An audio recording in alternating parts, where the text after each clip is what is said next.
کہ شرمگاہ کو حرام سے بچانا ہے. یہ جو انسان بدکاری اور بے حیائی کی طرف جاتا ہے نا، یہ فوراً نہیں چلا جاتا. بڑی پیاری بات علماء کہتے ہیں، پہلے آنکھ بہکتی ہے، پھر دل بہکتا ہے، پھر انسان بدکاری کی طرف جاتا ہے، پھر وہ گناہ کا بڑا کام کرتا ہے. کہ تنہائی کے گناہ سے بچنا یہ بڑی کمال کی بات ہے، اور یہ بڑے کہتے ہیں اللہ والوں کا طریقہ ہے. اللہ نصیب کر دے کہ جب گناہ کا موقع ہے، کوئی نہیں دیکھ رہا، اس وقت اے کاش دل پر یہ خیال جاں گزی ہو جائے کہ رب دیکھ. ایک بار حضرت ابراہیم بن ادم رحمۃ اللہ تعالی کی بارگاہ میں ایک شخص آیا، آ کر کہتا ہے حضور میں گناہ سے نہیں بچ پاتا. پلیز ذرا غور سے سنیے گا، بہت خوبصورت کیور اور پریکاشن ہے گناہوں سے بچنے کے حوالے سے اس واقعے. کہتا ہے حضور میں بچنا چاہتا ہوں، گناہ ہو ہی جاتا ہے. ہو سکتے ہیں میرے بھائی یا نوجوان بھی ایسے ہوں کہ جو چاہتے ہیں گناہ نہ کریں مگر گناہ ہو جاتا ہے. حضرت ابراہیم بن ادم نے کہا اچھا ایسا کرو، گناہ کرنا چاہتے ہو؟ کہتا ہاں بچ نہیں پاتا، مجھے کرنا پڑتا ہے گناہ. کہا ٹھیک ہے، اب جب بھی تمہارا گناہ کرنے کا جی چاہے نا تو اللہ کا رزق کھانا چھوڑ دینا. کہتا حضور یہ کیسے پاسبل ہے؟ دنیا میں جو کچھ ہے وہ اللہ نے عطا کیا، اس کے بغیر تو جی نہیں سکوں گا. کہا اچھا اب گناہ کرنے کا جی چاہے تو ٹھیک ہے گناہ کر لینا، مگر ایسی جگہ جا کے کرنا جہاں اللہ نہ دیکھ رہا ہو. تو کہتا حضور east west north south every where جدھر بھی جاؤں گا اللہ تو دیکھ رہا ہے نا، وہ اللہ کی کائنات ہے. اچھا ایسا کرو، گناہ کرنا ہے نا کرو، مگر اللہ کی زمین سے اللہ کی کائنات سے نکل کر لو. کہتا ہے میں اس کی ملک اور اس کی ملکیت والی جگہ سے بھی باہر نہیں جا سکتا.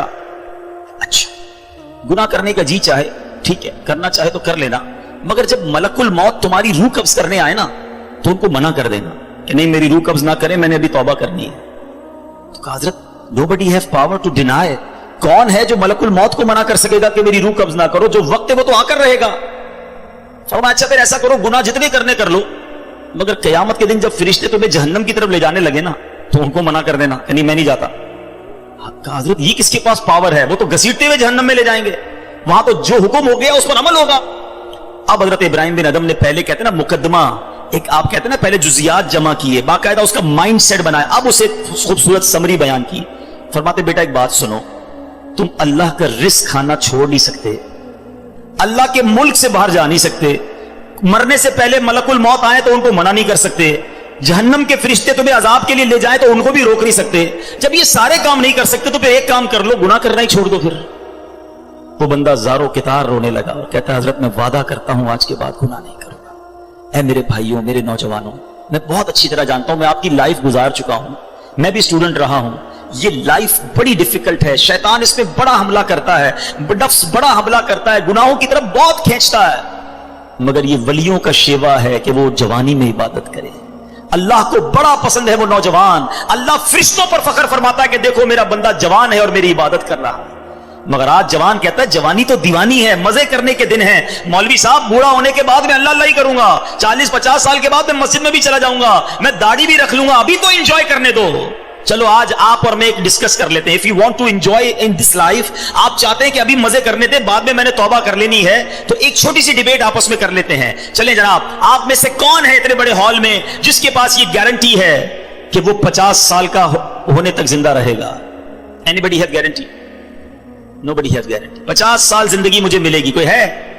نہیں ہے. چلیں ایسا کوئی بھائی بیٹھا ہو جو بتائے جو 1 سال میں زندہ رہوں گا؟ Nobody has guarantee for live for 1 year. چلو 1 ہفتہ زندہ رہنے کی گارنٹی ہے، کل صبح تک زندہ رہنے کی گارنٹی ہے. سمجھدار لوگ ہیں، میری بات آپ فالو کر رہے ہیں. اٹ مینز آگاہ اپنی موت سے کوئی بشر نہیں، سامان 100 برس کا ہے، پل کی خبر نہیں. آپ کہتے ہیں میں بوڑھا ہو کے توبہ کر لوں گا. ارے آج دنیا سے میں جا سکتا ہوں اور آج چلا گیا تو اللہ کو کیا جواب دوں گا؟ حرام کرتے ہوئے، شراب پیتے ہوئے، بدکاریاں کرتے ہوئے، گرل فرینڈ اور بوائے فرینڈ بنا کر حرام باتیں کرتے ہوئے کدھر جاؤ گے؟ قبر میں کیا جواب دو گے؟ دیکھیں یہ دنیا تھوڑی ہے، میں نے آپ کو جنت کا ریوارڈ بتایا ہے، وہاں نہ ختم ہونے والی نعمتیں ہیں. دنیا کی ایکسپائری ڈیٹ ہے، we have to go from this world. ہم سب نے دنیا سے جانا ہے، مگر جنت میں جو چلا گیا اسے موت نہیں آنی ہے. ہم فیہا خالدون، قرآن کا وعدہ ہے کہ ہمیشہ ہمیشہ جنت میں رہیں گے. تو کیوں نہ میں اس ریوارڈ کی تیاری کروں؟ یہاں نفس کہے گا تھوڑی دوستی کر لے، نفس کہے گا تھوڑی بری چیزیں دیکھ لے، انٹرنیٹ پر نئی فلم آئی ہے، فلاں جگہ کانسرٹ ہو رہا ہے، ارے سارے دوست نشہ کر رہے ہیں، تو بھی تھوڑے سے سپ لگا لے. آج اپنے آپ کو روکنا ہے، مجھے دنیا کی گندی شراب نہیں پینی، مجھے جنت کی پاکیزہ شراب پینی ہے. مجھے دنیا کی بے حیائی نہیں کرنی, گندی عورتوں اور لڑکیوں کی طرف نہیں جانا ہے. میری بہنیں اگر سن رہی ہیں وہ نیت کریں کہ ہم پردہ کریں گے, ہم بوائے فرینڈ کی طرف نہیں جائیں گے, انشاءاللہ ہم جنت کی نعمتیں حاصل کریں گے, جنت کا گھر حاصل کریں گے. یہ تھوڑی سی زندگی صبر سے گزار لو, تھوڑی سی زندگی توبہ کر لو. آج تھوڑی دیر ہال فل ہو گیا ہے, مجھے بھی پسینہ آ رہا ہے, آپ کو بھی گرمی لگ رہی ہوگی, مگر مجھے بتائیے قیامت کے دن گرمی کیسی ہوگی جب 50,000 سال کا دن ہوگا, سورج 1.25 میل پر ہوگا, زمین تانبے کی ہوگی, there is no shadow, اللہ کے عرش کے سوا پوری قیامت کے دن کوئی سایہ نہ ہوگا. سبحان اللہ, نبی پاک فرماتے ہیں جس دن اللہ کے عرش کے سوا کوئی سایہ نہ ہوگا, چند خوش نصیب ایسے ہوں گے جنہیں اللہ کے عرش کا سایہ نصیب کیا جائے گا. ان 7 قسم کے لوگوں میں ایک قسم وہ ہے کہ وہ نوجوان جس کی جوانی عبادت میں گزری, قیامت کے دن اللہ کے عرش کا سایہ نصیب ہوگا. پلیز اپنی جوانی کو بچا لو. ایک بزرگ تھے, 100 سال عمر ہو گئی, ان کی آنکھیں بھی صحیح, ان کے دانت بھی صحیح, ان کی سماعت بھی صحیح, ایوری تھنگ پرفیکٹ, جوان. لوگوں نے کہا حضور 100 سال میں تو بندہ بستر سے لگ جاتا ہے, your every part of the body is perfect, یہ کیسے پاسبل ہے؟ کمال کا جواب دیا, کہتے ہیں میں نے جوانی میں اپنے in part of the body کو اللہ کی نافرمانی میں صرف نہیں کیا, بڑھاپے میں اللہ تعالیٰ نے میرے نازا کو سلامت کر رکھا ہے. آپ اچھا بڑھاپا گزارنا چاہتے ہیں نا تو پاکیزہ جوانی گزاریے, خدا را اپنے آپ کو بچائیے. اپنی شرمگاہ کی حفاظت کیسے ہوگی؟ جب آپ حرام دیکھنا بند کریں گے. سرما لگاتے ہوں گے آپ, ٹھیک ہے, سرما لگاتے وقت ہاتھ کانپتا ہے کہ یار تھوڑا سا احتیاط سے لگانا ہے, کہیں آنکھ میں سلائی نہ لگ جائے. اتنی نازک ہے میری اور آپ کی آنکھیں. موٹر سائیکل پر تو جاتے ہیں, کبھی کبھی کچرا آنکھ میں آ جائے, لال ہو جاتی, سرخ ہو جاتی آنکھ. ٹرائی ٹو انڈرسٹینڈ, اتنی نازک آنکھیں ہیں, اور ان آنکھوں کو جو حرام سے فل کر رہا ہے, روزانہ انٹرنیٹ پر نہ جانے کیا کیا دیکھ رہا ہے. حدیث پاک کا مضمون ہے جو اپنی آنکھوں کو حرام سے بھرتا ہے, قیامت کے دن ان کی آنکھوں میں جہنم کی آگ ڈالی جائے. کیسے برداشت کریں؟ ہم بہت کمزور ہیں میرے بھائیوں, خدا را توبہ کر لیجیے. اور ہم اللہ سے دعا کرتے ہیں کہ مولا کمزور ہیں, گناہ گار ہیں, بڑی خطائیں ہو گئی ہیں, مالک تیرے دربار میں حاضر ہو گئے ہیں. اللہ پچھلے گناہ معاف کر دے اور اگلی زندگی اچھی عطا کر دے, ہمیں نیک بنا دے. ہم آ جاتے ہیں شیطان کے واروں میں, کمزور ہیں. مالک تو طاقتور ہے, ہماری مدد کر, ہمیں حرام دیکھنے سے بچا, ہمیں حرام سننے سے بچا, ہمیں حرام بولنے سے بچا, ہمیں اپنی اعضاء کو حرام کاریوں سے بچانا نصیب فرما. اور جن خوش نصیبوں کو نبی پاک نے جنت کی گارنٹی دی ہے, اے اللہ ان خوش نصیبوں میں ہمیں بھی شامل فرما لے. یہ بدکاری کتنا برا گناہ ہے. یہ جو لوگ حرام کاری کی طرف جاتے ہیں تھوڑی سی انجوائمنٹ کے لیے, ایسے پروگرامز میں جانا جو آپ کا دل اس طرف لے جائیں حرام کاری کی طرف, ہمیں پہلے پریکاشن کرنی ہوگی کہ تاکہ ہم اس طرف نہ جائیں اور اپنے آپ کو بچا لیں. تو آج میرا میسج یہی ہے, آج میرا پیغام یہی ہے کہ خدا را اپنی زبان کی حفاظت کریں, اپنی آنکھوں کی حفاظت کریں, اپنی پاکیزگی کی حفاظت کریں, نہ جائیں حرام کاریوں کی طرف. اب اس میں بہت بڑا پرابلم پتہ ہے کیا ہے؟ یہ باتیں سن کر ہو سکتا ہے, I'm not sure کہ سب کا ذہن بن رہا ہو, مگر ایسے سعادت مند بھی ہوں گے جن کا یہ ذہن بن رہا ہوگا کہ یہ ٹھیک بات کر رہے ہیں, مجھے اکیلے قبر میں جانا ہے اور اپنی کرنی کا جواب اکیلے ہی دے. اب اگر مجھے اپنی قبر روشن کرنی ہے تو مجھے ان گناہوں سے بچنا ہوگا. یاد رکھو, جس طرح فیوچر برائٹ کے بارے میں سوچتے ہو نا کہ برائٹ فیوچر ہو جائے, کبھی برائٹ گریو کے بارے میں سوچا میری قبر بھی برائٹ ہو جائے؟ کیونکہ قبر 2 طرح کی ہوگی. There are only 2 types of graves. رسول اللہ صلی اللہ علیہ وسلم فرماتے ہیں قبر 2 طرح کی ہوتی ہے, حدیث پاک کا مضمون ہے, یا تو جنت کا باغ یا دوزخ کا گھڑا. Now it's up to you which type of grave you like to live.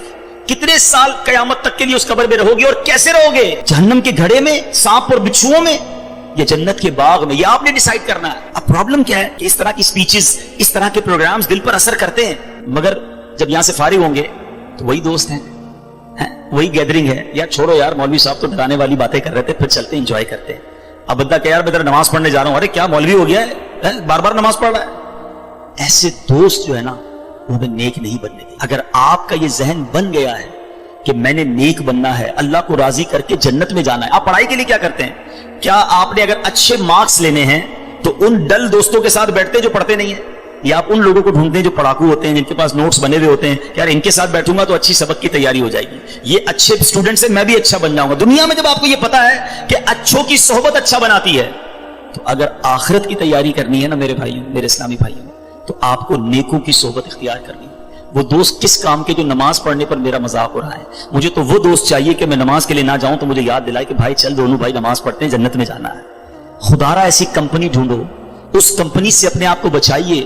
اچھے کی صحبت تجھے اچھا بنائے گی, برے کی صحبت تجھے برا بنا دے گی. تو خدا را اچھوں کی صحبت تلاش کیجیے, آج کے دور میں بہت بڑی نعمت دعوت اسلامی کا ماحول ہے جو ہمیں ایسے دوست دیتا ہے جو ہمیں آخرت کی یاد دلاتے ہیں. احادیث کا مضمون ہے دوست وہ ہوتا ہے جسے دیکھ کر خدا یاد آ جائے. بتائیے کوئی ایسا دوست ہے ہمارے پاس جس کو دیکھ کر خدا یاد آ جائے؟ ہمارے دوستوں کو دیکھ کر تو سنیما یاد آتا ہے، کانسرٹ یاد آتا ہے، عجیب و غریب باتیں یاد آتی ہیں. اللہ کے آخری نبی رسول ہاشمی صلی اللہ علیہ وسلم فرماتے ہیں الرجل علی دین خلیلہ فلینظر احدکم من یخالد. اللہ کے حبیب فرماتے ہیں آدمی اپنے دوست کے دین پر ہوتا ہے، لہذا تم میں سے ہر ایک کو چاہیے کہ وہ دیکھے کس سے دوستی کر رہا. کتنی کمال کی حدیث ہے. دوست کے دین پر ہوتا ہے. ہم نے دیکھا ہے پورا گھرانہ بدعقیدہ ہے، اس کو ایک عاشق رسول دوست مل گیا، اس کا عقیدہ درست ہونے لگ گیا. اور ہم نے یہ بھی دیکھا ہے پورا گھرانہ عاشق رسول ہے، پورا گھرانہ جناب سرکار علیہ الصلوۃ والسلام سے محبت کرنے والا، یا رسول اللہ کہنے والا ہے، سرکار کا میلاد منانے والا، نبی پاک اور اولیاء کرام صحابہ سے محبت رکھنے والا. مگر ایک دوست بدعقیدہ مل گیا. میں تو صرف دوستی کرتا ہوں، میں تو صرف کھانا کھاتا ہوں. لوگ کہتے ہیں میں بیٹھتا ہوں، میں کچھ کرتا نہیں. اور آہستہ آہستہ آہستہ ہم نے دیکھا اس کا عقیدہ بھی گیا، ایمان بھی گیا، خیالات بھی بدل گئے. کیا شاندار حدیث ہے میرے آقا. دوست کے دین پر ہوتا. لہذا ہمیں چاہیے، ہر ایک کو چاہیے وہ دیکھے کس سے دوستی کرتا ہے. ہم نے یہاں تک دیکھا کہ بندہ دوست کا مذہب اختیار کر لیتا ہے، غیر مسلموں سے دوستیاں لگائی ہوئی ہیں. بدعقیدہ تو بدعقیدہ غیر مسلموں سے دوستیاں لگائی ہیں. پھر آہستہ آہستہ وہ کہتا ہے ہمارے گھر میں فلاں تہوار ہے، فلاں تہوار کی مٹھائی ہے، فلاں تہوار کا کھانا ہے، فلاں خوشی کا موقع ہے، فلاں سیلیبریشن میں آ جاؤ. ارے کیا کروں، دوست کے لیے جانا پڑتا ہے. اور ہم نے دیکھا کہ آہستہ آہستہ اس کا ایمان بھی چلا گیا. ارے یہی بات تو بریلی کے تاجدار نے 100 سال پہلے سمجھائی تھی کہ سونا جنگل، رات اندھیری، چھائی بدلی کالی ہے، سونے والوں جاگتے رہیو، چوروں کی رکھوالی ہے، آنکھ سے کاجل صاف چرا لیں، یا وہ چور بلا کے ہیں، تیری گٹھڑی ٹاکی ہے اور تو نے نیند نکالی ہے. پتہ بھی نہیں ہوتا اور ایمان ہاتھ سے چلا جاتا ہے. خدا کے واسطے اپنے دین ایمان کی فکر کرو، اپنے اخلاق کی فکر کرو اور اچھا دوست بناؤ. آگے سنیے اللہ کے نبی صلی اللہ علیہ وسلم نے ایک اور جگہ فرمایا الرجل علی دین خلیلہ. آدمی اپنے دوست کے دین پر ہوتا ہے. اللہ کرے کہ ہم اپنے دوست کو بنانے میں، دوست سلیکٹ کرنے میں خیال رکھیں. اب ذرا سوچئے، ہمیں دیکھنا یہ ہے، ایک بات یاد رکھیں، ہمیں روزانہ بہت سارے لوگ ملتے ہیں، بس میں آپ جاتے ہیں بہت سارے ملتے ہیں. کچھ ایسے ہوتے ہیں جن کے ساتھ آفس میں کام کرتے ہیں، روز برسوں سے مل رہے ہیں، خاندان میں، بلڈنگ میں، محلے میں کئی لوگ ہیں، روز ملتے ہیں، دوست نہیں بنتے. اور کچھ ایسے ہوتے ہیں جو چند گھنٹوں میں دوست بن جاتے ہیں. اس کی وجہ پتہ کیا ہے؟ انسان پرندے کی طرح ہے. بلکہ عربی کا ایک بڑی خوبصورت عبارت ہے کہ الجنس یمیل الی جنسہ، یعنی جنس اپنی جنس کی طرف لپکتی ہے، لوٹتی ہے.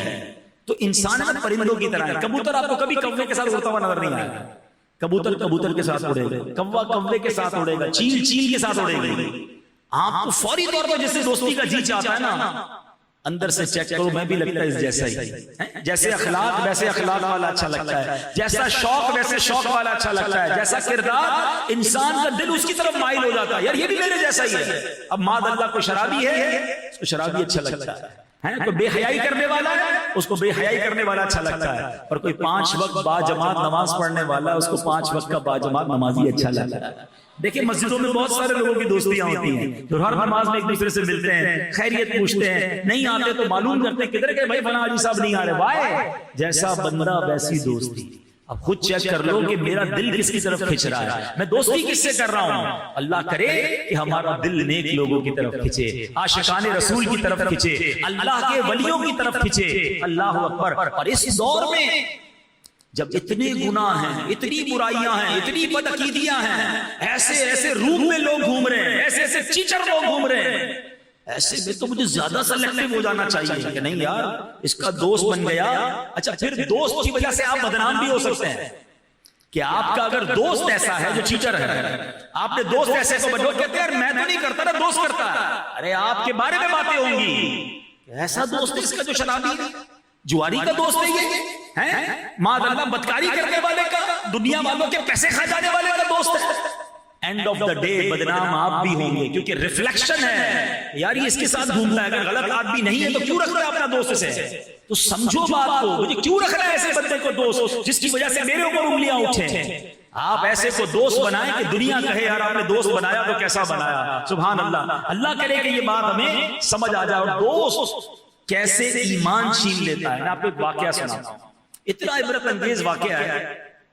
معاملہ یہ تھا کہ ایک شخص تھا عقبہ بن ابی معیط، یہ مکہ مکرمہ کا کافر رہنے والا تھا، سخت کافر تھا.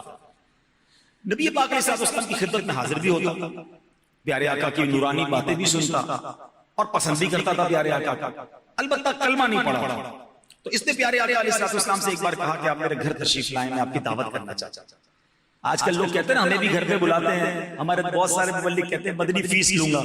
لوگ کہتے ہیں یار یہ کون سی فیس لیتے ہو؟ ہمارے دعوت اسلامی والے اپنے لیے کچھ نہیں مانگتے، ایکچولی وہ آپ ہی کو دے رہے ہوتے ہیں. کوئی کہتا ہے بھائی نماز پڑھ لو، کوئی کہتا ہے مدنی قافلے میں چلے جاؤ، کوئی کہتا ہے فلاں نیکی کا کام کر لو. تو اس نے بظاہر، جس کو کہتے ہیں دل سے نہیں، بظاہر اس نے کلمہ پڑھ لیا. اب عقبہ بن معیط کی دوستی کس سے تھی؟ ابی بن خلف سے. یہ بھی سخت کافر اور پکا دوست تھا. اب جب اور یہ ابی بن خلف مکہ مکرمہ کا بہت بڑا ظالم کافر تھا. جب اسے پتا چلا کہ عقبہ کے گھر مسلمانوں کے نبی چلے گئے اور اس نے کلمہ بھی پڑھ لیا ہے، اب اس کو تو بڑا غصہ آیا. میرے دوست نے ایسا کیسے کیا؟ بتوں کی پوجا چھوڑ کر مسلمانوں کے نبی کے ایمان لے آیا، ان کا کلمہ پڑھ لیا. اور اب وہ جا کر کہتا ہے کہ تم نے ایسا کیا. اب تمہارے پاس دو ہی صورتیں ہیں، میری دوستی رکھنی ہے، اگر رکھنی ہے تو جاؤ اللہ کے نبی جو جن کو تم اللہ کے نبی کہتے ہو جا کے ان کے سامنے بدتمیزی کرو. اب دوست تھا، اس کے پاس دو چیزیں تھی، ایمان مضبوط تھا نہیں، گندی دوستی رکھی تھی، بری دوستی رکھی تھی. اس کا دل لرزنے لگا، اس کا دل کبھی ادھر کبھی ادھر کہ دوست چلا جائے گا. دوست کی محبت میں اس بدبخت نے کیا کیا کہ نبی پاک کے سامنے جا کر پیارے آقا علیہ السلام کی بارگاہ میں سخت گستاخی، ایمان سے چلا گیا. آقا کی بارگاہ کی گستاخی تو ختم نا، پھر تو سب کچھ گیا نا. نبی آپ سوچیں سعادت کیا تھی کہ اگر یہ ایمان واقعی لے آتا اور ایمان پر خاتمہ ہوتا، یہ صحابی بن جاتا. وہ مرتبہ جو دنیا کے کسی ولی کو حاصل نہیں ہے، کیونکہ ہر صحابی یہ نبی جنتی جنتی صحابی بننے کا موقع تھا اس کے پاس، مگر ایک گندا، ایک برا، ایک خبیث دوست رکھا تھا جس نے اسے کہا کہ دوستی میری رکھنی ہے تو جاؤ نبی پاک کی بارگاہ میں گستاخی کرو. اس بدبخت نے آ کر گستاخی کی، اور اس کی گستاخی کا جو اس کو صلہ ملا نا، ویسے تو بڑے لوگوں نے ایمان، جس کو کہتے ہیں ایمان نہیں لائے یا مرتد ہو گئے، مگر اس بدبخت کی بدبختی دیکھیں کہ اس کے ساتھ قیامت کے دن کیا ہوگا. یہ ذکر قرآن پاک میں آ گیا، یعنی قرآن کی آیت نازل ہو گئی، یعنی صبح قیامت تک عقبہ بن ابی معیط اس کے بارے میں قیامت تک تلاوت ہوتی رہے گی کہ اس کو قیامت کے دن کیا عذاب دیا جائے گا. اللہ قرآن مجید میں فرماتا ہے وَيَوْمَ يَغَضُّ الظَّالِمُ عَلَى يَدَيْهِ يقول يا ليتني اتخذت مع الرسول سبيلا يا ويلتى ليتني لم اتخذ فلانا خليلا لقد اضلني عن الذكر بعد اذ جاءني وكان الشيطان للانسان خذولا. اب سنو قرآن کیا کہتا ہے. اور جس دن ظالم اپنے ہاتھ چبا چبا کر کہے گا، اپنے ہاتھ چبا لے گا اور کہے گا ہائے کسی طرح میں نے رسول کی راہ لی ہوتی، اور وائے خرابی میری، ہائے کسی طرح میں نے فلانے کو دوست نہ بنایا ہوتا، بے شک اس نے مجھے بہکا دیا میرے پاس آئی ہوئی نصیحت سے. اور شیطان آدمی کو بے مدد چھوڑ دیتا. علماء فرماتے ہیں کہ یہ عقبہ بن ابی معیط کی حالت ہوگی کہ قیامت کے دن اپنے ہاتھ کاٹ رہا ہوگا. نہیں بندہ افسوس سے ہاتھ چبا لیتا ہے کہ یار یہ میں نے کیا کر دیا. یہ اس دن اپنے ہاتھ کاٹے گا، اپنے ہاتھ چبائے گا کہ کاش میں نے رسول پاک کا ساتھ دیا ہوتا، میں نے ان کی غلامی اختیار کی ہوتی، اس کو دوست نہ بنایا ہوتا، اور جہنم کی آگ اس کا مقدر ہوتا. یہ ہے دوستی. کچھ لوگوں نے ابو بکر صدیق سے بھی دوستی کی تھی، کچھ نے عثمان غنی سے دوستی کی تھی، کچھ نے حضرت عمر سے دوستی کی، کسی نے مولا علی سے دوستی کی. ارے دوستی کیسی تھی کہ ہاتھ پکڑ کے ایمان بھی قبول کروایا، جنت میں بھی ساتھ لے جائیں گے. ایسے بناؤ نا دوست جو میں جاؤں گناہ کی طرف تو ہاتھ پکڑ کر مسجد میں لے آئے، میں جاؤں برائی کی طرف تو روکے مجھے، ارے سنیما میرا ٹھکانہ نہیں، چل اللہ کے گھر چلتے نماز پڑھنے کے لیے، چل چلتے ہیں اجتماع میں، ارے نہیں ہم نے نہیں جانا بے حیائی کے اڈے، چل چلتے ہیں مدنی قافلے میں۔ ایسے دوست بناؤ جو تمہیں شیطان کے راستے سے پکڑ کر جنت کے راستے کی طرف لے کر آئے۔ مگر ہمیں تو اچھا بھی تو وہی لگتا ہے نا، جب جائیں ذرا مزے کی باتیں کریں، کچھ الگ الگ گندی چیزیں بتائے، کوئی ہمیں نئی بات بتائے، کوئی نیا فراڈ بتائے، کوئی غلط بات بتائے، بری باتیں، مزہ آتا ہے نا۔ نہ کرو ایسا۔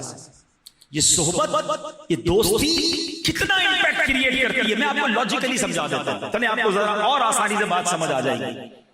مجھے ایک بات بتائیں، مجھے ایک شرابی، ایک جواری، ایک ہیروئنچی، ٹھیک ہے، ایک ڈکیت، ایک چور، ایک قاتل، ٹھیک ہے، ایک کرمنل، کوئی ایسا بتا دیں جو یہ کہے کہ یہ عادت مجھے میرے امی ابو نے سکھائی ہے، مجھے میرے والد صاحب نے سکھائی ہے، میری ماں نے سکھائی ہے، میری فیملی نے سکھائی ہے، آپ نہیں بتا سکتے تو کہاں سے سیکھی ہے بھائی؟ بتاؤ نا۔ کوئی کہتا ہے ابو نے کہا بیٹا آج بڑا اچھے تیرے امتحان میں نمبر آئے، چل بیٹا ہیروئن پی لے، ماں کہتی بیٹا تیری برتھ ڈے یہ شراب پی لے، چل بیٹا آج بڑا اچھا کام کیا چوری کر کے آ۔ کوئی گھر سے بری عادت نہیں سیکھتا، یہ سارے لوگ بری عادتیں کہاں سے سیکھ رہے ہیں؟ دوستی سے۔ یعنی اس سے بڑی مثال کون سی ہو سکتی ہے کہ دنیا میں جو شخص برے کام میں پڑا وہ دوستوں سے پڑا۔ یعنی 2 اور 2 4 والا فارمولا ہے ہمیں سامنے کہ برے دوستوں کے ساتھ بیٹھنے والا انسان ہی برا بنا۔ اور آپ 90%، ہاں کچھ ماں باپ واقعی ایسے ہیں، اللہ ان کو خوش رکھے کہ جو بچپن سے بچوں کی تربیت ایسی کی کہ ماں باپ کی برکت سے ہی بچہ نیک ہو گیا، ورنہ 90% میں آپ سے سوال کرتا ہوں، اتنے سارے لوگ بیٹھے ہیں کہ بھئی آپ نے داڑھی کیسے رکھی، آپ نے کیسے نماز پڑھنا شروع کی، آپ کیسے جناب دین کی طرف آ گئے، جو دین کی طرف ان سے پوچھنا کبھی تو کہے گا یار ایک دوست ملا تھا وہ اجتماع میں لے گیا، ایک دوست ملا تھا پیار سے ملا تھا مسجد میں لے گیا، ایک دوست ملا تھا مسیح پیر صاحب کے پاس لے گیا، ایک دوست ملا تھا کسی بزرگ کے بیان میں لے گیا، یا ایک دوست ملا تھا جس نے کتاب دے دی تھی تحفے میں، وہ پڑھی اور دل بدل گیا، فلاں کیسٹ پکڑائی وہ میں نے بیان سنا تو میں بدل گیا۔ اللہ اکبر۔ اس سے زیادہ لاجیکلی آپ کے رائٹ لیفٹ پہ مثالیں موجود ہیں کہ نیک بن رہے ہیں دوستوں کی وجہ سے، بد بن رہے ہیں دوستوں کی وجہ سے۔ اب بتاؤ کیسا دوست ہونا چاہیے؟ پھر بھی مزہ آتا ہے برے دوست کے ساتھ۔ اچھا پھر ایک اور لاجک لوگ بیان کرتے ہیں، بھائی میں بڑا پکا ہوں، میں تو صرف بیٹھتا ہوں، میں شراب وراب نہیں پیتا، اب کیا کروں، رات کو بیٹھنا تو ہوتا ہے، دوست پی رہے ہوتے ہیں، میں بیٹھا ہوتا ہوں۔ اچھا میں جوا نہیں کھیلتا، صرف دوست کھیلتے ہیں، میں صرف بیٹھا ہوا ہوتا ہوں، میں برے کام نہیں کرتا، ہاں دوستوں کو دیکھا ہے کچھ برے کام کرتے تھے۔ کیا زبردست لاجک ہے یار آپ کی، اتنے بے وقوف ہوا۔ میں آپ سے پوچھتا ہوں، اللہ نہ کرے کسی عمارت میں آگ لگ جائے، گراؤنڈ فلور پر، آپ فرسٹ فلور پہ بیٹھے رہے ہیں، کیا گراؤنڈ پہ لگی ہے نا، فرسٹ پہ سوئے رہے، پوری بلڈنگ خالی ہوتی ہے، ایسا ہی ہے۔ بلکہ میں آپ کو بتاؤں، کیونکہ میں خود بھگت چکا ہوں اور آپ میں سے کئیوں کو پتا ہے کہ جس عمارت میں رہتا ہوں اس عمارت میں پچھلے چند مہینوں پہلے بڑی شدید آگ لگی، ہماری بلڈنگ تو اسی وقت خالی کرا لی گئی۔ اگر میں آپ کو بتاؤں وہ آگ جب بڑھتی گئی نا تو آس پاس کی بلڈنگیں بھی خالی کرا لی گئی، 16 منزلہ عمارت تھی وہ تو خالی ہو گئی، حالانکہ گراؤنڈ فلور پہ آگ لگی تھی۔ لیکن اس کے تھوڑی دیر بعد گورنمنٹ کے ادارے کے لوگ آئے کہ آس پاس کی بلڈنگیں بھی خالی کریں، آس پاس کی بلڈنگیں خالی ہو گئی۔ ارے بھائی ابھی تو گراؤنڈ فلور پر آ گئے۔ عقل مندی یہ ہے کہ کوئی بڑا حادثہ ہو جائے اس سے پہلے بچ جاؤ، دور ہو جاؤ، چنگاری بھی تمہیں برباد کر سکتی ہے۔ بڑی کمال کی بات ہے، دنیا کی آگ کے معاملے میں یہ بات تمہیں سمجھ آ جاتی ہے کہ جناب دور ہو جاؤ، بیوی بچے لے کے دور نکل جاؤ، ضروری سامان بلڈنگ سے نکال لو، پوری بلڈنگ کو آگ نہ لگ جائے۔ جدھر جہنم کی آگ لگ رہی ہے اس کے پاس بیٹھنے کا کوئی ڈر نہیں، اللہ کی لعنت برس رہی ہے ادھر بیٹھنے میں کوئی پرابلم نہیں ہے، رب کی طرف سے لعنت برسے اور میں ادھر بیٹھا ہوں۔ مجھے بتاؤ نا یہ عقل مندی ہے۔ آپ کو پتہ ہے شراب کے بارے میں کیسی حدیث پاک ہے، شراب پینے والے پر، پلانے والے پر، اٹھانے والے پر، بیچنے والے پر، لانے والے پر 10 قسم کے لوگوں پر نبی پاک نے اللہ کی لعنت ارشاد فرمائی، مگر کوئی سوچتا ہی نہیں، بیٹھے ہوتے ہنس رہے ہوتے ہیں، میں تو نہیں پیتا، ارے کیوں بیٹھنا ہے مجھے اس کے ساتھ جس سے رب ناراض ہے، ان پر لعنت برس رہی ہے۔ اچھا تیسری لاجک، کوئی 4-5 دوست مل کر جوا کھیل رہے ہو اور آپ صرف بیٹھے ہیں تو پولیس آئے گی تو کیا ہوگا؟ ان چاروں کو اٹھائے گی، آپ بھی جائیں گے، آپ بولیں گے نہیں میں تو بیٹھا ہوا تھا، شراب کی محفل جمی ہوئی ہے، آپ ساتھ بیٹھے ہیں، پولیس نے چھاپا مارا تو کیا ہوگا؟ سب جائیں گے نا. جب دنیا کی پولیس لے جائے گی تو آخرت کی کیسے بچو گے یار عذاب سے؟ کیوں بیٹھنا ہے ان کے ساتھ؟ Try to understand. ہمیں فیصلہ کرنا ہوگا کہ میری صحبت کون سی ہے, میرا اٹھنا بیٹھنا کن کے ساتھ ہے. یہ حدیث یاد کر لو کہ بندہ اپنے دوست کے دین پر ہوتا ہے. ارے مجھے تو وہ چاہیے جس کو دیکھوں تو مدینہ یاد آ جائے. مجھے تو وہ دوست چاہیے کہ میرا گناہ کا جی چاہے تو اس کو دیکھوں تو توبہ کرنے کو جی چاہے. بناؤ نا کوئی ایسا دوست کہ جس کو دیکھوں تو خدا یاد آئے. ہمارے دوست کو دیکھ کر سنیما یاد آتا ہے, ہمارے دوست کو دیکھ کر کوئی الٹا ہی کام یاد آتا ہے. نہیں بناؤ ایسے لوگ, یہ مرنے کے بعد بھی کام کے نہیں ہیں. ہم نے دیکھا ہے دوست کا جنازہ ہو رہا ہوتا ہے, دوست باہر کھڑے ہوتے ہیں, ارے بھائی پڑھو جنازہ. تم کو جنازہ پڑھنا ہی نہیں آتا, ہمارے کپڑے ہی پاک نہیں ہیں. اچھا پوچھو بھائی تمہارے دوست کو انتقال ہو گیا, غسل تو دو. کہتے ہیں خود اپنے آپ کو غسل دینا نہیں آتا, میت کو کہاں سے غسل دیں گے؟ کس کام کے یہ دوست مجھے بتاؤ نا. اچھا یہ سوال آتا ہے ذہن میں لوگوں کے کہ یار یہ بات تو آپ کی ٹھیک ہے, مگر آج کے دور میں ایسے دوست ملیں گے کہاں پر؟ ہاں, this is a good question. تو الحمدللہ اللہ نے مہربانی فرمائی ہے, ہمیں دعوت اسلامی کا ماحول دے دیا. یقین کرو کمال کے دوست ہیں یار, کمال کے دوست ہیں. آپ دوستی کر لو ان سے, پھر اس کا مزہ دیکھنا. میں اپنی بات کرتا ہوں, میرے والدین کا انتقال ہوا, اللہ ان کی مغفرت فرمائے. مجھے یقین کرے آج بھی دنیا بھر سے لوگ میسج کرتے ہیں کہ ہم اپنی ماں کے لیے دعا کر رہے تھے, آپ کے والدین کے لیے دعا کر رہی. مجھے قبرستان سے میسج آتے ہیں کہ ہم آپ کے والدین کی قبر پر حاضر ہیں. میرے رشتہ دار نہیں ہے وہ, میں جانتا بھی نہیں ہوں ان کو, مگر یہ وہ رشتہ ہے, یہ وہ دوستی ہے جو دنیا میں یاد رکھے ہوئے ہیں. اور مجھے بڑی امید ہے کہ میرے مرنے کے بعد بھی مجھے نہیں بھولیں گے. اللہ مجھے اسی ماحول پر استقامت کے ساتھ ایمان اور عافیت والی مدینے میں موت عطا فرمائے. اس ماحول میں رہنا, یہ اچھے دوستوں میں رہنا, یہ نہیں بھولتے. اور دعوت اسلامی والوں نے تو ماشاءاللہ ایک شعبہ ہی بنا دیا, اس کا نام بھی محبت بڑھاؤ مجلس ہے. یہ ہمارے دعوت اسلامی والے مرحومین کے لیے اجتماع کرتے ہیں, ان کے لیے ایصال ثواب کرتے ہیں. تو رہو نا اس ماحول میں, جو بات میں بھی یاد رکھیں تو خدا را اچھے دوست بنائیں. ایک اور بڑی خوبصورت حدیث پاک آئے ہائے, میرے آقا علیہ السلام فرماتے ہیں جنتی کہے گا, جو جنت میں چلا جائے گا نا, اللہ نے اسے جنت میں بھیج دیا, وہ کہے گا یا اللہ میرے فلاں دوست کا کیا حال ہے, میرے دوست کدھر ہے. حدیث پاک کا خلاصہ ہے. اور وہ دوست گناہوں کی وجہ سے جہنم میں ہوگا, تو اللہ پاک فرمائے گا اس کے دوست کو نکالو اور اسے جنت میں داخل کر دو. اور جو لوگ جہنم میں رہ جائیں گے نا, وہ کہیں گے کاش ہمارا بھی کوئی ایسا پرہیزگار دوست ہوتا, کاش ہمارا بھی کوئی ایسا دوست ہوتا جو اللہ کی بارگاہ میں ہماری سفارش کرتا. جب میں نے یہ حدیث پڑھی نا, ایک مشورہ دیتا ہوں, کم از کم ایک دوست ایسا بنا لو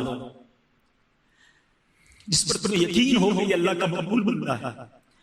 ایک دوست ایسا بنا لو, اس کے ساتھ کچھ نمازیں پڑھ لو, اس کے ساتھ کچھ سفر کر لو, کوئی نیکی کے کام اس کے ساتھ مل کر لو, تاکہ کل قیامت کے دن وہ اللہ کی بارگاہ میں کھڑا ہو سفارش کر دے. اگر میں پھنس جاؤں نا تو میری سفارش کرے کہ اللہ یہ میرا دوست تھا, میں گواہی دیتا ہوں اس نے میرے ساتھ نمازیں پڑھی ہیں, گواہی دیتا ہوں اس نے میرے ساتھ روزے رکھے تھے.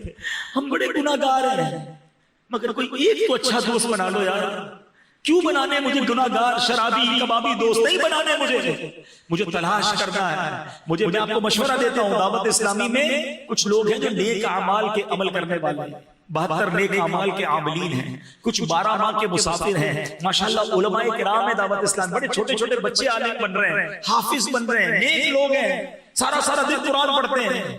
ایسے کچھ لوگوں کو اپنے دوست بنانا. ٹھیک ہے چھوٹے بچوں کے ساتھ دوستی ہم بڑوں احتیاط کے ساتھ, میں بڑوں کی بات کر رہا ہوں. ایسے لوگ ڈھونڈو, تھوڑا تلاش کرو نا, جنت بھی تو چاہیے نا. کیا یار کدھر ملے گا, ڈھونڈو مل جائیں گے. ان کے ساتھ سفر کرو, چیک کرو کہ یار میں سفر میں ساتھ تھا, یہ میرے سامنے ایسا ہے, اکیلے میں کیسا ہے. اگر اکیلے میں بھی خوف خدا والا, عشق رسول والا, یاد مدینہ میں رونے والا ہے, پکڑ لو اسے, نہ چھوڑنا اس کی دوستی.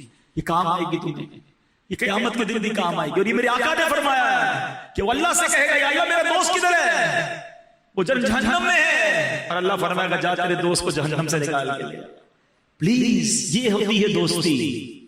اور نبی پاک علیہ السلام نے ایک بہت خوبصورت ایگزامپل سے یہ سمجھائی ہے بات. اللہ کے حبیب علیہ السلام فرماتے ہیں, اور یہ بخاری شریف کی حدیث ہے, یہ میں آخری حدیث سنا رہا ہوں, پھر اپنے بیان کو کنکلوڈ کرتا ہوں. نبی پاک علیہ السلام نے فرمایا اچھے اور برے ساتھی کی مثال, اچھے اور برے دوست کی مثال دیکھو کیسے دی ہے. نبی پاک فرماتے ہیں مشک کے اٹھانے اور بھٹی دھونکنے والے کی سی ہے. میں حدیث کا خلاصہ بیان کرتا ہوں. آقا فرماتے ہیں اچھے دوست کی مثال جو مشک اٹھانے والا, خوشبو کو کام کرنے والا جو ہوتا ہے نا, وہ تمہیں کچھ دے دے گا یا تم اس سے کچھ خرید لو گے, اور جب خریدو گے نہیں تو کم از کم خوشبو تو مل ہی جائے گی، کیونکہ وہ اٹھایا وہی خوشبو ہے، اور تم اس کے پاس ہو تو فری میں تمہیں خوشبو مل جائے گی. سمجھ رہے ہو؟ اور آقا فرماتے ہیں برے دوست کی مثال یہ ہے کہ وہ بھٹی دھونکنے والا ہے. لوہار کی آپ نے دکان دیکھی ہوگی، اس کی دکان پہ جاؤ تو چنگاریاں نکل رہی ہوتی ہیں، دھواں نکل رہا ہوتا ہے. آپ اپنے آپ کو بچا بھی لیں تو آپ کے کپڑوں میں سوراخ ہو جائے گا، ورنہ کم از کم بدبو تو ملنی ہے. یہ فرق ہے اچھے اور برے دوست میں. اچھے دوست سے کچھ نہ بھی خریدو پھر بھی کچھ مل ہی جاتا ہے، کیونکہ وہ اللہ کا پسندیدہ بندہ ہے. اور اسی بات کو پنجابی شاعر نے کیا خوبصورت، میں نے یہ شعر بچپن سے سنا ہوا تھا، مگر بخاری کی حدیث پڑھی تو میں نے کہا تو پوری حدیث ہی وہی ہے. واہ واہ واہ، دل خوش ہو گیا کہ وہ شعر گویا اس حدیث کا خلاصہ ہے. اور وہ کیا خوبصورت بات کہہ گئے، وہ کہتے ہیں اچھے بندے کی صحبت ایسی ہے جیسے عطر والے کی دکان. کنز الایمان مسجد کے نیچے بہت سارے عطر والے ہیں، جب جاتے ہو تو کیا ہوتا ہے، پہلے داخل ہوتے ہی کیا ہوتا ہے، خوشبو فری. پیسے خرچ ہوتے ہیں سونگنے میں، نو بھائی فری میں خوشبو آ رہی ہے، مزہ آ گیا. کچھ بھی نہیں کیا خوشبو مل گئی. اچھا پھر ہاتھ بڑھایا تو سیمپل لگا دیا، پھر خوشبو مل گئی. نہ خریدا گھر چلے گئے، کوئی خرچہ نہیں، فائدہ کیا ہوا، سوننے کو بھی ملی اور کچھ نہ کچھ خوشبو بھی لگ گئی. یہ اچھا بندہ ہے. نیک آدمی ایسا ہی ہوتا ہے، قریب جاؤ کچھ نہ کچھ لے کر ہی آؤ گے. برکت جب اس پر رحمت برس رہی ہے تم پر بھی چھینٹے برس جائیں گے. مجھے اپنے والد صاحب کے پرانے دوست یاد آ گئے. اچھا وہ امیر اہل سنت کے بھی پرانے دوست ہیں، بڑی کمال کی بات کرتے تھے. وہ ایک بار کیا ہوا تو ان کا ایک بڑا عجیب انداز تھا. میں چھوٹا تھا، مجھے یاد ہے ککری گراؤنڈ میں ہم جاتے تھے، تو ککری گراؤنڈ میں جب محفل ہو یا بیان ہو یا کوئی بڑی رات کا اجتماع یا کہیں بھی ہو نا، تو وہ آتے تھے اور آ کر سو جاتے تھے. جیسے ہی آتے ہیں آ کر سو جاتے تھے، بالکل باقاعدہ لیٹ جاتے ہیں. تو ایک بار میرے ابو نے کہا یار امان پھر آتے کیوں، جب تم کو سونا ہی ہوتا ہے محفل میں اجتماع میں، کیونکہ محفل دیر تک چلتی تھی، تو گھر سو جایا کر بھائی. وہ بندے نے بڑی کمال کی بات کی، بولے یار گھر تو سو سکتا ہوں، ادھر سوؤں گا جو ان پر برسے گا مجھ پر بھی تو برس جائے گا. عجیب انداز ہوتے ہیں لوگوں کے. سونا تو گھر پہ بھی ہے نا، ادھر سوؤں گا، اتنے سارے لوگ اللہ کا ذکر کر رہے ہیں، نعتیں پڑھ رہے ہیں، درود پڑھ رہے ہیں، جو ان پر برسے گا مجھ پر بھی برس جائے گا. اور ایسا حدیثوں میں میں آپ کو حدیث سناؤں گا اس کے بعد کہ ساتھ بیٹھنے والے پر بھی کیسے کرم ہو جاتے ہیں. آج سمجھ جاؤ میرے بچوں، نوجوانوں، دوست ڈھونڈو کس کو بنانا ہے. ایک حدیث پاک کئی بار سنی ہوگی آپ نے. حدیث پاک کا خلاصہ یہ ہے کہ اللہ تعالیٰ کے کچھ فرشتے ہیں جن کی الگ الگ فرشتوں کی الگ الگ ڈیوٹیاں ہیں. تو کچھ فرشتے وہ ہیں جو زمین میں چکر لگاتے ہیں، ٹھیک ہے، اور جہاں ان کو اللہ رسول کا ذکر نظر آتا ہے، کیونکہ رسول پاک کا ذکر بھی ایکچولی اللہ کا ہی ذکر ہے، اللہ کے حبیب ہے نا وہ، اور اللہ کی قدرت کا ذکر، اللہ کے رسولوں کا ذکر، نیک لوگوں کا ذکر ایکچولی یہ رب کا ذکر ہے، کیونکہ رب نے انہیں بنایا. ہم تو کہتے ہیں رسول اللہ ہے نا، رسول بھی اللہ کے ہیں. تو بہرحال کہیں بھی اللہ رسول کی بات ہو رہی ہوتی ہے، ذکر اللہ ہو رہا ہوتا ہے، تو وہ فرشتے جا کر اس محفل کو، اس اجتماع کو اپنے پروں سے ڈھانپ لیتے ہیں. فرشتے کیا کرتے ہیں، اس محفل کو ڈھانپ لیتے ہیں. اچھا پھر کیا ہوتا ہے، وہ فرشتے واپس جب محفل کے بعد اللہ کی بارگاہ میں جاتے ہیں نا، حالانکہ اللہ تو سب جانتا ہے، اللہ فرماتا ہے فرشتے کدھر سے آ رہے ہیں، کہتے ہیں یا اللہ ایک جگہ پر مسجد گئے تھے اور ادھر تیرے بندے تیرا ذکر کر رہے تھے. اللہ فرماتا ہے فرشتوں بتاؤ کیا انہوں نے مجھے دیکھا ہے، میرا ذکر کر رہے تھے، کیا مجھے دیکھا ہے. یا اللہ انہوں نے تجھے دیکھا نہیں. اچھا دیکھ لیتے تو کیا کرتے، فرشتے عرض کرتے مولا تجھے دیکھ لیتے پھر تو دیوانہ وار تیرا ذکر کرتے اور محبت سے ذکر کرتے اور جھوم جھوم کے تیرا ذکر کرتے. اے فرشتوں بتاؤ وہ کیا مانگ رہے تھے. یا اللہ جنت مانگ رہے تھے. اے میرے فرشتوں کیا انہوں نے جنت دیکھی ہے، کہیں گے یا اللہ جنت دیکھی نہیں. اچھا جنت دیکھ لیتے تو کیا کرتے، فرشتے عرض کرتے مولا وہ جنت دیکھ لیتے تو پھر تو اور گر گڑاتے اور روتے، شوق سے جنت مانگتے. فرشتوں یہ بتاؤ کس چیز سے پناہ مانگ رہے تھے. فرشتے عرض کرتے مولا وہ تیرے بندے جہنم سے پناہ مانگ رہے تھے. اللہ فرماتا ہے جہنم دیکھی انہوں نے، اللہ جہنم نہیں دیکھی. دیکھ لیتے تو کیا کرتے، ارشاد عرض کرتے مولا وہ جہنم دیکھتے پھر تو روتے گر گڑاتے خوف سے لرزتے ہوئے اور تجھ سے جہنم سے پناہ مانگتے. سنو دریائے رحمت جوش میں آتا، حدیث کے الفاظ ہیں، اللہ کریم کا دریائے رحمت جوش میں آتا ہے. رب فرماتا ہے میرے فرشتوں گواہ ہو جاؤ جن بندوں نے مجھے دیکھا نہیں میرا ذکر کر رہے ہیں، جہنم دیکھی نہیں جنت مانگ رہے ہیں، جہنم دیکھی نہیں جہنم سے پناہ مانگ رہے ہیں. اے میرے فرشتوں گواہ ہو جاؤ میں نے ان سب کی مغفرت کر دی. ہے نا پیاری حدیث، مگر سچ بتاؤں اگلا پارٹ اس سے زیادہ خوبصورت ہے.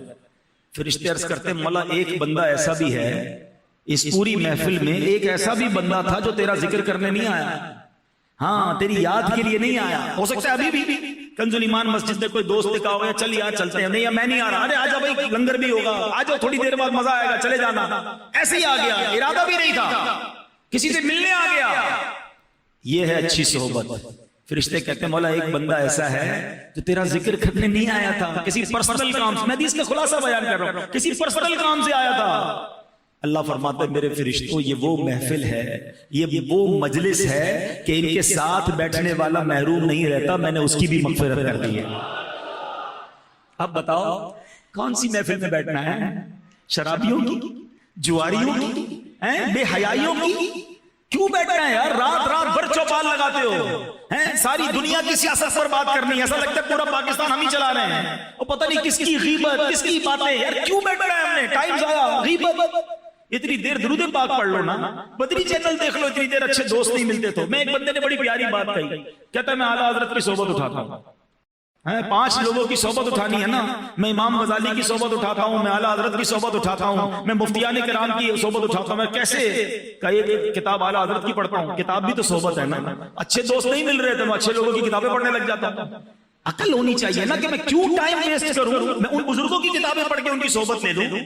تو اگر بندے کے پاس یہ کلیکشن آ جائے نا کہ میں نے کن کے ساتھ وقت بتانا ہے, تو پھر آپ دیکھیں گے اس کا ٹائم جو ہے, آج کل ٹائم مینجمنٹ پر بہت بات ہوتی ہے, وقت کو قیمتی بنانا بڑی بات ہوتی ہے. تو یہی تو سکھایا جاتا ہے کہ وقت اچھے لوگوں کے ساتھ بتائیں, ان کے ساتھ بتائیں جو آپ کی نالج میں, آپ کی عبادت میں, آپ کے ویژن میں, آپ کی گفتگو میں پختگی پیدا کریں. آپ یقین کریں چند لوگوں کے ساتھ تھوڑی دیر بات کریں, پتہ چل جاتا ہے کدھر اٹھتا ہے کدھر بیٹھتا ہے, اس کی باتوں سے پتہ چل جاتا ہے یہ کس طرح امپیکٹ ڈالتی ہیں باتیں. مجھے ایک واقعہ یاد آ گیا, ویسے تو یہ چٹکلا ہے. ہمارے ایک دعوت اسلامی کے مبلغ ہیں, نام میں ان کا نہیں بتاتا, عربی ہے, ٹھیک ہے نا, عرب امارات میں وہ تھے اور وہاں کچھ عرصے سے رہ رہے تھے, تو وہ عربی بھی بولتے تھے اور انگلش بھی بولتے تھے. تو میں ایک بار دبئی یا عجمان میں ہم ساتھ تھے, تو میں نے ان سے باتیں کی, ہم گاڑی میں ساتھ بیٹھے تھے, میں انگلش میں بات کر رہا تھا کیونکہ اتنی اچھی عربی نہیں بول پاتا, ہم باتیں کر رہے تھے. آپ یقین کریں تھوڑی دیر کے بعد اس نے پتہ کیا کہا, ابے یار ایک عربی نے میرے ساتھ گفتگو کرتے کرتے کہا ابے یار. اچھا میں میرے کانوں میں ایسے سنا, ایسا ہو ہی نہیں سکتا, عربی کیسے بولے گا. تھوڑی دیر پھر گفتگو ہوتی, پھر کہتا ہے ابے یار. میں نے کہا stop here, what you said me. اس نے کہا آئی سیڈ یو ابے یار. میں نے کہا you know the meaning that, تمہیں اس کے معنی پتہ ہے؟ I don't know the meaning. Why you say دس.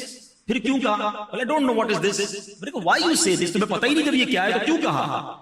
تو کہتا ہے وہ مسئلہ یہ کہ تھوڑے دنوں پہلے پاکستان سے ایک بندہ آیا تھا, میں اس کے ساتھ رہنے لگا, وہ اور تھوڑی دیر بعد ابے یار بولتا تھا, مجھے بڑا اچھا لگا, میں نے بھی بولنا شروع کر دیا. ارے میں نے کہا پاکستانی کے کمال دیکھو, عربی کو ابے یار سکھا کے آیا. لیکن مجھے سیکھنے کو ملا کہ بیٹھنا کدھر ہے, سننا کس کی ہے. سب کی سنتا ہوں, سب نہیں سننی. بزرگوں کا طریقہ پتہ ہے کیا ہے؟ ایک بزرگ کے بارے میں آتا ہے, وہ تانگے میں بیٹھتے تھے, تانگے والے سے بات نہیں کرتے تھے, خاموش ہو جاتے تھے. اس نے کہا کیوں بات نہیں کرتے؟ کہا اس کی بازاری لینگویج ہے, اس کی باتیں کان میں آئیں گی, کبھی زبان پر بھی آ جائیں گی. انسان جو سنتا ہے نا وہ کہیں نہ کہیں فیڈ ہوتا ہے. جو گالیاں سنتا ہے اس کی زبان پر گالیاں آتی ہیں. جس نے گالیاں سنی نہیں کدھر سے گالی دے گا؟ شریف آدمی ہے نا, اس کو آپ اللہ نہ کرے جھگڑا ہو جائے, اس کا مثال دیتا ہوں, کسی شریف آدمی کا جھگڑا ہو جائے نا تو کہے گا یار نہیں مارو, ارے بھائی مہربانی, ارے میں نے کیا کیا, کیوں مار رہے ہو مجھے, وہ یہی کہتا جائے گا. اس کی زبان سے گالی نہیں نکلے گی کیونکہ اس کے دماغ میں گالی نہیں ہے. اور جو روز گالیوں والوں کے ساتھ بیٹھتا ہے نا, بلے نہ چہرے پہ داڑھی ہو, بلے نہ سر پر امام ہو, ہم نے دیکھا ہے کہ جب جھگڑا ہوتا ہے, غصہ آتا ہے, تو ایسی ایسی گالیاں, بندہ کہ یار یہ کدھر سے سیکھ کر آ گیا, کیونکہ بیٹھتا ہے ان دوستوں میں. ایک جملہ سیکھ جاؤ آپ, کام آئے گا آپ کو. برتن میں جو ہوتا ہے وہی چھلکتا ہے. ایسا ہی ہے نا, کوئی بھائی یہاں سے دودھ کا برتن لے کر جائیں, آپ اس کو دھکا دیں, کیا گرے گا برتن سے, کیا گرے گا بتاؤ نا. اور ایک پیالے میں پانی لے کے جا رہا ہے, اس کو دھکا لگے تو کیا نکلے گا. کوئی کچرا لے کے جا رہا ہے ڈسٹ بن, دھکا لگے گا تو کیا گرے گا. اب سوچ لو آپ کو جب دھکا لگتا ہے تو کیا نکلتا ہے. ہاں یہ سمجھنا ہے, جب دھکا لگتا ہے, جب جھٹکا لگتا ہے, جب بات بری لگتی ہے, جب غصہ آتا ہے, جب میرے نفس کو دھکا لگتا ہے, کیا نکلتا ہے اندر سے, جو اندر ہوتا ہے وہ نکلتا ہے. ہاں یہ چیک کر لو کہ اندر کیا ڈالا ہوا ہے. روز بیٹھا دیکھیں ہمارا ان پٹ کیا ہے, سمجھو میری بات. ہمارے دماغ یہ اللہ پاک نے کمال کا سی پی یو دیا ہے، یہ کمال کا کمپیوٹر ہے، دنیا کا کوئی کمپیوٹر اس کے آگے 1% بھی نہیں ہے، 40 سال کی میموری اس کے اندر موجود ہے۔ آپ 10-15 دن کی ویڈیو کھینچے تو موبائل کہتا ہے میموری فل ہو کے ڈیلیٹ کرو۔ میرے پاس میرے بچپن کی ویڈیو بھی دماغ میں ہے، میرے والد کی ویڈیو بھی ہے، والدہ کی بھی ہے، بچوں کی بھی ہے، کتنے ہزاروں دوستوں کی ہے، مکے مدینے کی ہے، کتنا بڑا بھائی سٹوریج ہے یہ۔ جو میں دیکھیں 2 ان پٹ کے ذریعے ہیں اس کمپیوٹر میں سیونگ کے پتہ کون سے زیادہ راستے ہیں؟ ایک آنکھیں، ایک کان۔ یاد رکھیے گا، جو سنتا ہوں وہ بھی اندر، جو دیکھتا ہوں وہ بھی اندر، ٹھیک ہے؟ اور جو بولتا ہوں اس لیے اندر جاتا ہے کہ وہ بول کے پھر کان میں جاتا ہے۔ راستہ یہی ہے، انٹری کے راستے 2 ہیں، آنکھیں اور کان۔ جو دیکھی جا رہے نا، آپ سمجھ رہے ہیں دیکھ کے بھول گیا، ڈیلیٹ کر دیا، موبائل سے ڈیلیٹ ہو گیا، اندر فکس ہو گیا ہے۔ کبھی نماز میں وہ دکھائی دے گا، کبھی تم کو ایسی جگہ پر دکھائی دے گا تم شرمندہ ہو جاؤ گے کہ یار یہ اتنی بری بات دماغ میں کیوں آ رہی ہے، دیکھی کیوں تھی؟ یہ فیڈ ہے اندر، جب تمہاری آنکھوں کے سامنے آ رہی ہے، یہ اتنی گندی باتیں کیوں دماغ میں آ رہی، سنی کیوں تھی؟ یہ تم نے خود فیڈ کی اپنے دماغ میں، اور جب دھکا لگے گا نا تو برتن سے وہی نکلے گا جو اندر ہوگا۔ یہ بری صحبت کا نقصان بتا رہا ہوں آپ کو۔ اور پتہ ہے ایک جھٹکا، ایک دھکا موت کا بھی لگنا ہے، سکرات کا بھی لگنا ہے۔ اگر اس وقت گالی نکل آئی تو، اس وقت معاذ اللہ بری بات نکل آئی تو، اس وقت کلمہ نہ نکلا تو، اس کی چھوٹی سی پریکٹس بتاؤں آپ کو۔ سارے موٹر سائیکل گاڑیوں والے ہیں، کبھی کبھی ہم جاتے ہیں موٹر سائیکل پر، گاڑی پر اچانک کوئی گاڑی سامنے آ جائے، بریک لگتا ہے، زبان سے کیا نکلتا ہے؟ چیک کر لو۔ جس کی زبان سے اس وقت بھی کلمہ نکلتا ہے نا، لا الہ الا اللہ یا رسول اللہ یا غوث پاک، اس کا مطلب فیلنگ ٹھیک ہے، جھٹکا لگ رہا ہے اور یا رسول اللہ نکل رہا ہے، کلمہ نکل رہا ہے۔ اور جھٹکا لگتے ہی گالی نکلتی ہے، ابے تیری، ابھی سے ڈر جاؤ، موت کا جھٹکا لگنے والا ہے۔ اور کتابوں میں لکھا ہے ایک بندہ شرابیوں کے ساتھ بیٹھ رہا تھا، آخری وقت آیا، دوست نے کہا پڑھو کلمہ، کہتا ہے جام پیو اور جام پلاؤ، جام پیو اور جام پلاؤ، یہ کہتے کہتے مر گیا۔ ایک شطرنج کھیلا کرتا تھا، مرنے کے وقت کسی نے کہا پڑھو کلمہ، کہتا تیرا بادشاہ، جو جھٹکا لگا نا، جو اندر تھا وہ باہر نکلا۔ بہت گہری بات کر گیا ہوں میں، جس کو سمجھنی ہے نا وہ سمجھ جائے گا۔ ایک تمنا ہم سب کی ہے، کس کس کی تمنا ہے کہ مرتے وقت کلمہ زبان پر ہو؟ ماشاءاللہ۔ اب ہاتھ نیچے کر لو، اب ہاتھ نہیں اٹھانا۔ آج پورے دن میں کس نے کلمہ پڑھنا ہے؟ ہاتھ نہیں اٹھانا۔ پورے ہفتے میں کس نے کلمہ پڑھا؟ اپنے دل سے پوچھو۔ مرتے وقت کلمہ پڑھنا ہے، باقی پورا ہفتہ ہی کلمہ نہیں پڑھنا ہے، تو کیسے آئے گا زبان پر بھائی؟ عادی تو بناؤ نا زبان کو کلمے کا، چلتے پھرتے میرے ہاتھ میں تسبیح ہونی چاہیے۔ حدیث پاک میں افضل الذکر کہا گیا، افضل الذکر لا الہ الا اللہ۔ میرے پاس ٹائم ہی نہیں کلمہ پڑھنے کا۔ ہاں مرتے وقت سب کی تمنا ہے یا اللہ کلمے والی موت دیجیے، اور بھائی دن میں تو پڑھ لے، ابھی تو سکرات نہیں ہے نا، ابھی تو زبان ہلکی ہے۔ ایک بڑا پیارا جملہ، اللہ سلامت رکھے اور ان کو ان کی قبر پر رحمتوں کی بارش نازل فرمائے، حضرت قبلہ حمزہ علی قادری صاحب، ان کی باتیں بھی بڑی نرالی۔ ان کا ایک جملہ مجھے بڑا یاد رہ گیا، وہ ایک جملہ کہا کرتے تھے، اپنی زبان کو کلمے کا عادی بناؤ تاکہ جس دن زبانیں بھاری ہو جائیں اس دن تمہاری زبان پر کلمہ جاری ہو جائے۔ بہت گہری بات ہے۔ آپ کو پتا ہے جب موت کا وقت ہوگا نہیں نکلیں گے الفاظ، ابھی بھی نہیں نکلتے یار۔ موت کے جھٹکے کو تو چھوڑو، بخار میں نہیں نکلتے، پیٹ میں درد ہو تو الفاظ نہیں نکلتے، کمر میں درد ہو تو بندہ کہتا ہے بس یار بس ابھی بات نہیں بات نہیں کرو۔ چھوٹے سے درد میں تمہارے الفاظ نہیں نکلتے، موت کی سختی میں کیسے کلمہ پڑھو گے یار؟ کیسے زبان پر کلمہ جاری ہوگا، کیسے درود جاری ہوگا؟ ادھر پڑھتے نہیں ہو، نہ بیٹھو تو دوستوں کے ساتھ جو تمہیں بے حیائی کی باتیں سکھاتے ہیں، لے لو تسبیح، دوست بنا لو اللہ کے ذکر کو، دوست بنا لو رسول پاک کے ذکر کو، یہ کام آنا ہے، یہ مغفرت کا ذریعہ ہے۔ تلاوت کو اپنا دوست بناؤ۔